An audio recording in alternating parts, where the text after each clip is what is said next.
नमस्कार दोस्तों, राजू सर के नाम से इस यूट्यूब चैनल में आपका हार्दिक स्वागत है। वीडियो की स्टडी के अंदर दो प्रीवियस वीडियो हमने एमएससी एंट्रेंस एग्जाम्स के बारे में देखे हैं।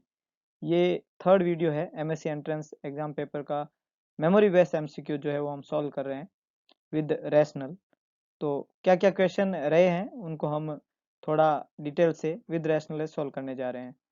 लैंग्वेज जो है क्वेश्चन की थोड़ी बदली हुई रहेगी, कंसेप्ट सेम है, हो सकता है ऑप्शन कुछ अलग तरीके से थे लेकिन उसका जो आंसर होना चाहिए था वो लगभग सेम रहेगा, तो आप उसको समझने का कोशिश करिएगा।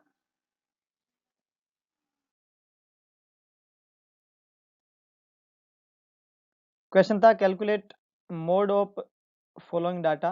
कुछ डाटा यहाँ पे दिए हुए हैं और उसका मोड कैलकुलेशन का क्वेश्चन था कि how we calculate the mode. 40, 30, 29, 40, 32, 29, 40 और 39 ये न्यूमेरिकल डाटा है। क्वेश्चन में मोड कैलकुलेट करने का बोला, तो मोड का मतलब क्या होता है? Mode is a set of data value is the data value that appear most often. जो भी ये सेट ऑफ डाटा वैल्यू है, इस सेट ऑफ डाटा वैल्यू के अंदर वो डाटा वैल्यू जो सबसे ज्यादा बार रिपीट हुई है, value that appear most often, जो जितनी बार ज्यादा बार रिपीट हुई है उसको हम काउंट करते हैं, उसको मोड कहते हैं। तो इसमें सबसे ज्यादा जो है रिपीट वैल्यू जो हुई है वो 40 वैल्यू जो है वो रिपीट हुई है, जो कि 3 टाइम्स यहाँ पे रिपीट हुई है। 29 2 टाइम्स है लेकिन 43 टाइम्स है, इसलिए आंसर क्या रहेगा इसका 40, क्योंकि ये सबसे ज्यादा बार रिपीट होने वाली डाटा वैल्यू है। This is known as mode. Mode के अलावा दो चीजें और होती है, मीन और मीडियम। मीन के अंदर सारे डाटा वैल्यू को ऐड करके जितनी वैल्यू होती है, जितने वैल्यू का नंबर है उसने उससे उसको डिवाइड करते हैं। और मीडियम जो होता है उसमें सारी वैल्यू को जो है एक मतलब सेट करके एक वे के अंदर, और फिर उसका सबसे मिडल जो वैल्यू होती है उसको मीडियम कहते हैं। नेक्स्ट है which drug of anti tubercle treatment causes peripheral neuropathy. Peripheral neuropathy कौन सा ड्रग करता है? एंटी ट्यूबरकल ट्रीटमेंट में ऐसी कौन सी ड्रग है जो पेरिफेरल न्यूरोपैथी करती है? रिपाम्पिसिन, आइसोनियाजाइड, पायराजिनामाइड और इथाम्बुटोल। एंटी ट्यूबरकुलर दवाई जो होती है उसमें आइसोनियाजाइड वो दवाई है ना। आइसोनियाजाइड को शॉर्ट में अपन INH कहते हैं। तो ये वो दवाई है जिसके दो कॉमन साइड इफेक्ट है, one is N and second one is H। N word का मतलब होता है न्यूरोपैथी, N वर्ड का मतलब होता है न्यूरोपैथी, और H वर्ड का मतलब होता है इपेटिक।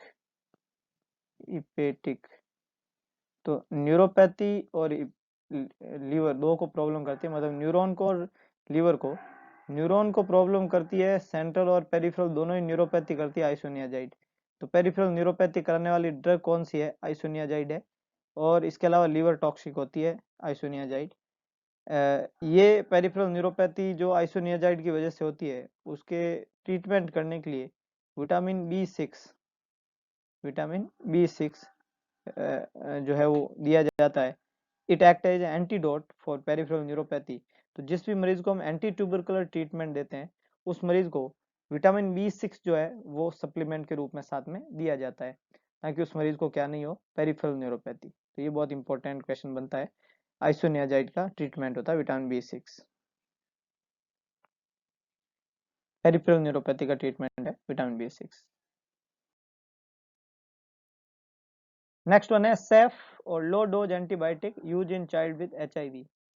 A child who suffer from HIV और an adult who suffer from HIV, उसके अंदर कौन सी एंटीबायोटिक जो है वो सेफ है या लो डोज के अंदर यूज किया जा सकता है? एमोक्सिसिलिन, एजिथ्रोमाइसिन, एस्प्रिन और कोट्रिमेजोल। सेपमैक्स एक बहुत फेमस नाम है, या सेप्ट्रान DS इस नाम से एंटीबायोटिक आता है। ये जो सेपमैक्स एंटीबायोटिक होती है इसके अंदर कोट्रिमेजोल जो है वो दवाई होती है, और ये HIV के पेशेंट के अंदर सेफ मानी जाती है।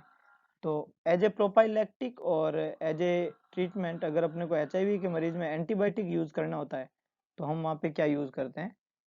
कोट्रिमेजोल, जो कि सेफ एंटीबायोटिक माना जाता है ए पेशेंट विद HIV और child with HIV। With low dose use किया जाता है कोट्रिमेजोल। नेक्स्ट है albumin protein play an important role in albumin. सबसे मेजर प्रोटीन है ब्लड प्रोटीन के अंदर। ब्लड के अंदर प्लाज्मा जो है उसके अंदर प्रोटीन पाया जाता है और उन प्रोटीन में एल्ब्यूमिन सबसे बड़ा नाम है। एल्ब्यूमिन प्रोटीन जो होता है वो ब्लड के अंदर या ब्लड वेसल के अंदर फ्लूइड को बाइंड करके रखने का काम करता है। एल्ब्यूमिन एक प्रोटीन है और उसका काम है फ्लूइड को बाइंड करके रखना, ताकि जो ब्लड का फ्लूइडी पार्ट है वो ब्लड वेसल में से इंट्रावेस्कुलर स्पेस में से एक्स्ट्रा वेस्कुलर स्पेस में ना जाए।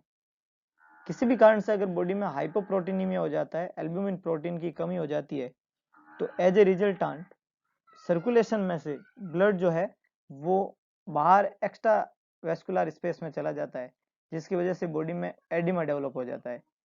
इस मूवमेंट को हम ऑस्मोसिस के नाम से जानते हैं, है ना। जब सॉल्वेंट का मूवमेंट होता है अपनी सॉल्यूट की हायर कंसंट्रेशन लोअर कंसंट्रेशन से हायर कंसंट्रेशन की ओर, उसको हम ऑस्मोसिस कहते हैं। तो ये ऑस्मोसिस की वजह से होता है और उसमें रोल एल्ब्यूमिन प्रोटीन का होता है। तो एल्ब्यूमिन प्रोटीन एक इंपॉर्टेंट रोल प्ले करती है ऑस्मोसिस के अंदर।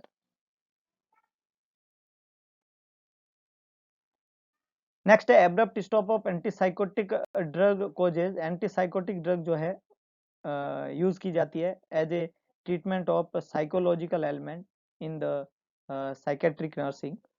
तो उसके एब्रप्ट विड्रॉल स्टॉप की वजह से क्या होगा? Obesity, parkinsonism, tardive डिस्काइनेशिया।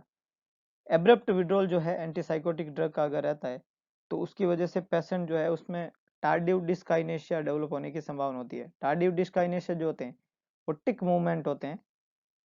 टार्डिव डिस्काइनेशिया टिक मूवमेंट होते हैं बॉडी में, like that protrusion of tongue, blinking of I, swallowing of saliva और च्विंगिंग और ग्राइंडिंग। इस तरीके के मूवमेंट का पर्पजलेस रिपीटेशन होना टार्डिव डिस्काइनेशिया कहलाता है।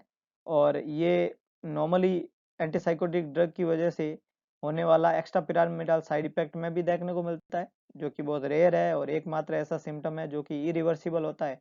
और अगर एंटीसाइकोटिक ड्रग को एब्रप्ट अपन स्टॉप कर दें तो भी होने की संभावना रहती है। कंडीशन है tardive dyskinesia. Exchange of air after respiration occur in, ना रेस्पिरेशन के बाद में एयर का जो एक्सचेंज होता है, एक्सटर्नल रेस्पिरेशन हम इसको बोल सकते हैं। वो एयर का एक्सचेंज जो होता है रेस्पिरेशन के बाद में किस में अकर होता है? तो जो रेस्पिरेशन होते हैं वो एक्सटर्नल रेस्पिरेशन जो होता है वो एल्वेलाई और ब्लड वेसल के बीच में होता है, और जो इंटरनल रेस्पिरेशन होता है वो ब्लड वेसल और इंटरनल सेल और टिश्यू के बीच में होता है। तो एक्सटर्नल रेस्पिरेशन की हम अगर बात करें तो एयर का एक्सचेंज जो होता है वो एल्वेलाइज के अंदर होता है। तो ऑप्शन थे एल्वेलाई, एल्वेलाई डक्ट और ब्रोंक्यूल, तो आंसर यहाँ पे रहेगा एल्वेलाई। इसको हम एक्सटर्नल रेस्पिरेशन भी कहते हैं, that occur between alveoli and blood vessels, उनके बीच में गैसेज का एक्सचेंज होना एक्सटर्नल रेस्पिरेशन कहलाता है।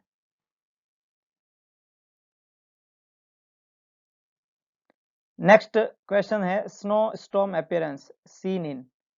देखिएगा स्नो स्टॉर्म अपीयरेंस जो है वैसे नॉर्मली स्नो स्टॉर्म अपीयरेंस हम सुनते हैं ऑब्स्टेट्रिक के अंदर और गायनेकोलॉजी के अंदर हाइडेटिव मोल की कंडीशन में।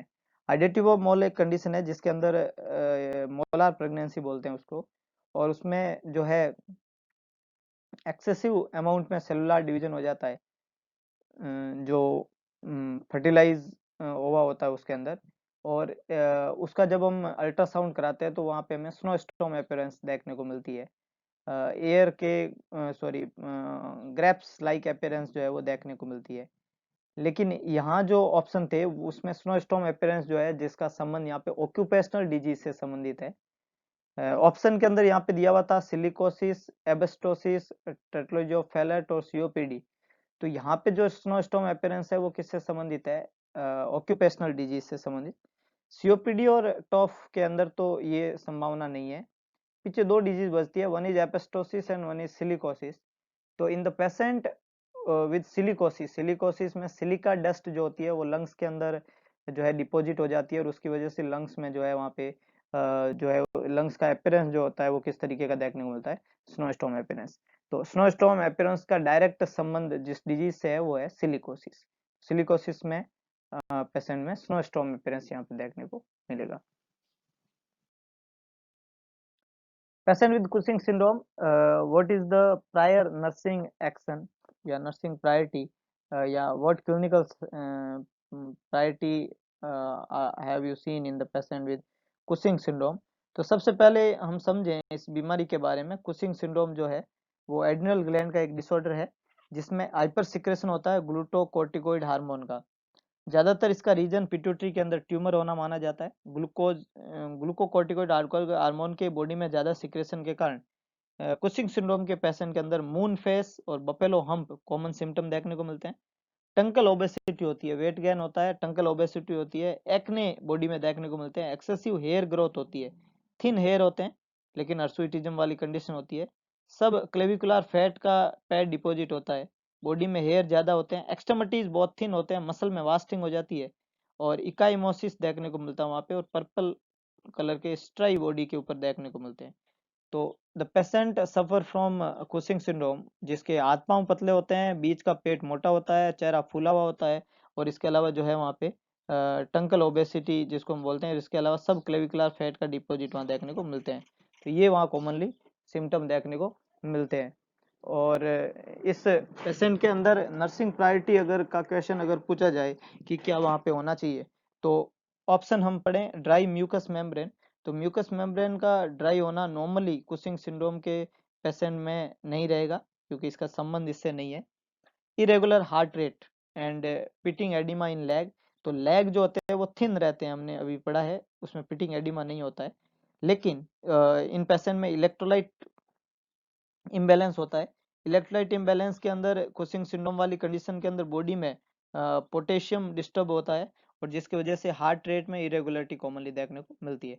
तो प्रायोरिटी एक्शन हमेशा ही वाइटल ऑर्गन से संबंधित रहती है, इसलिए यहाँ पे आंसर क्या जाएगा, इरेगुलर हार्ट रेट, है ना।